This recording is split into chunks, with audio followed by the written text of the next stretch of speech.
I'm in level 2. I'm in level 2. You're already in Gikomba. Oh my goodness. You're so fast. Okay, how far guys? Yeah. Which level, who is the highest right so far?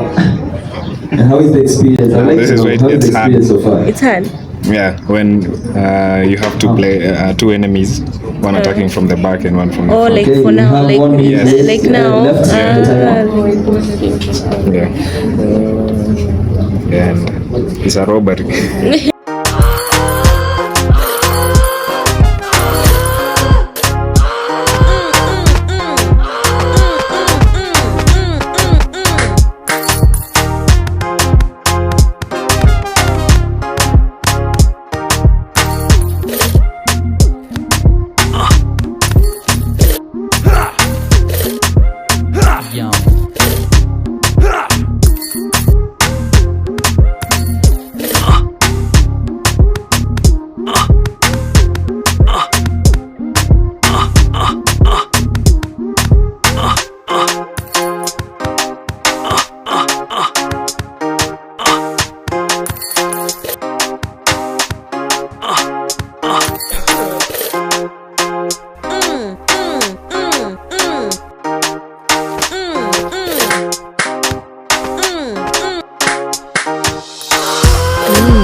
Why don't you make games that are tailored to for people like me, right? Nowadays that's the buzzword, Gen Z, right? So this was around 2019. So I said, why don't you make games that are tailored or that are geared towards people like me? I'm sure we'd really enjoy, and there's a gap in the market for that. So that's what I tried to do with Nairobbery, and yeah, here we are. The game Nairobbery features Maandamano as a backdrop to its storyline, reflecting the real-life protests and unrest in Nairobi. Players will navigate through chaotic city scenarios, including traffic jams and law enforcement encounters, which are intensified by the ongoing demonstrations. These elements add to the game the realism and challenges, capturing the unpredictability and dynamic nature of life in Nairobi during such events. Did he just tear gas a baddie? Well, that's a common phrase right now. Indeed, he just did. Well, Nairobbery game has officially launched today. To make this game relatable, the locations that the game features are Ronald Ngala, Uhuru Park, Luthuli Avenue, and Gikomba. I hope you guys are enjoying the game so far. Yeah, so keep playing. I think we have 5 minutes, then we can see who is the farthest so far. Yeah.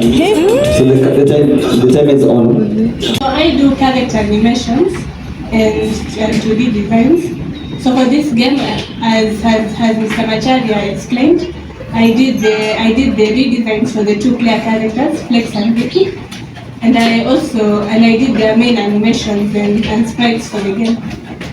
I chose 2D because it's simpler, and also to get my expertise to where I think they ought to be. And I wanted to make something like Street Fighter, Mortal Kombat, Tekken, but for here in Nairobi, right?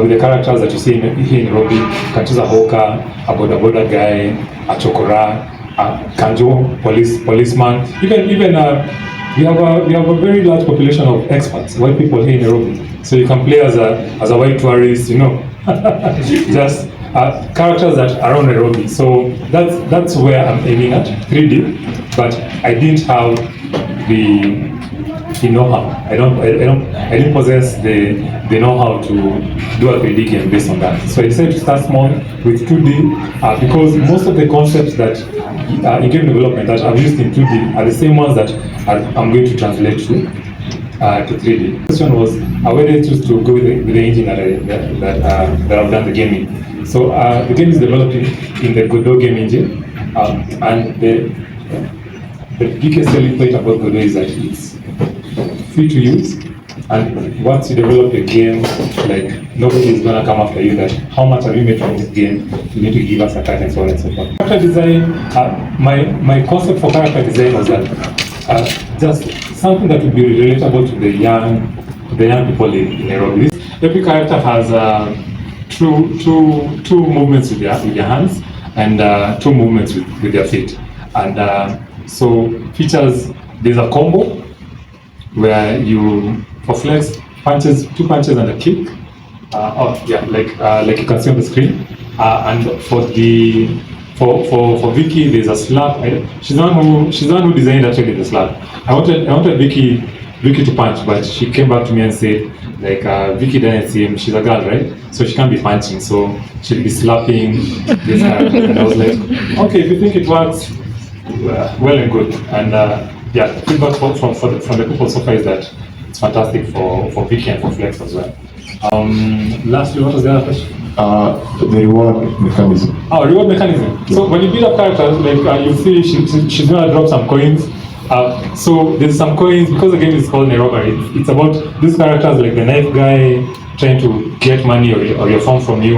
And then also, so even you when you beat them up, they drop some coins. And like the police, the thugs don't have as much money.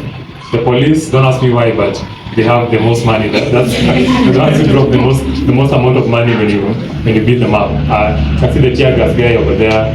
This is just because it was like serendipity. Like I had already in 2020, I had already decided to have a tear gas police in the game, and then this whole thing of tear gassing a body came along, and it said like I can pivot and use that as a marketing play for the game.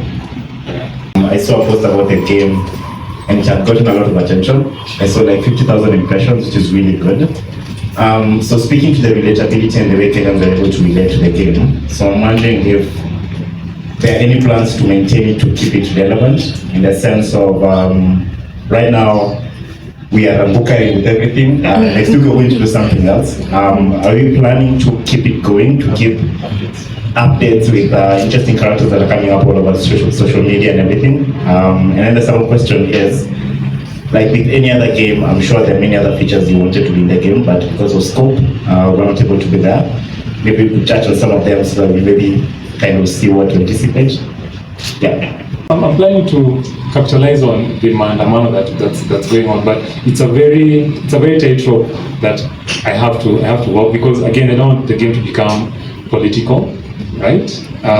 Because I just find that politics is a very precarious zone to have your like your brand associated with, right? So I'm planning on that. I'll talk to, of course, the character designers. We'll see what we'll be able to come up with. And again, it has to be timely, because you don't want to. The video game development takes a long while, right? So you don't want to spend 3, 4, 5, 6 months, and then by the time you're bringing out this whole thing from Maandamano, like the country has even moved on, and it ends up like landing just flat on its face. So something I'm exploring. I'll see the viability of adding maybe 1 or 2 more levels that features like the current situation in Nairobi. But I will see if it's viable and if it can be done quickly. We want to officially launch this game. We have been told on how to play, the history of the game, the characters. We want to officially launch this game, and how we're going to do that is that this game is actually available on Play Store. So the interesting thing is that we have a game contest. So what I want you guys to do right now is to download the game on Play Store. You can literally just open your phones, go to Play Store, download Nairobbery. So for the game contest, what you're going to do right now, as the event continues, you can play the game, and we're going to see who's going to go further. The idea is to have someone who's going to go the farthest. In the game, there's a character called Andrew KenyaGenZ, model after Andrew KenyaGenZ, and then Pastor Manga, who is model after Pastor Nganga. And Pastor Nganga is also a character that, with this whole thing of protest and all that, his popularity is going up. So it seems like I had the right vision from the beginning. All right, so those are 2 water bottles. So for the guys who are level 4, level 5, actually we have a winner there. Let us just come in first. Let's open the game. We want to see the game. We want to see the interface. He's in level 5, which is this Gikomba. Level 2. Oh, but you answered the question of the streets, right? Yeah, they're going to give you a bottle. Yeah, this is level. Oh. Thank you. Level 4, and this is level 4. Yeah, so you can just come in front here. Yeah, we want to award them. So we have level 5. This guy is the highest. The two of them are the highest, level 5, and then he's at level 4. For this, for the panelists, is this: what are the opportunities around the game industry in Kenya and around Africa in general? Gap in documenting what's going on here. So all the writers, all the people who love storytelling, the videographers, the YouTubers here, there are a lot of opportunities here to document what's happening in the industry. But because it's very new, if you come on board, get to leverage on the fact that you're among the first people. Yeah, so that's a huge gap that I wanted to highlight. Yeah. I completely agree. Another one I'm going to add to that is, if anyone, I believe most of us play games in the room, or at least have played a couple.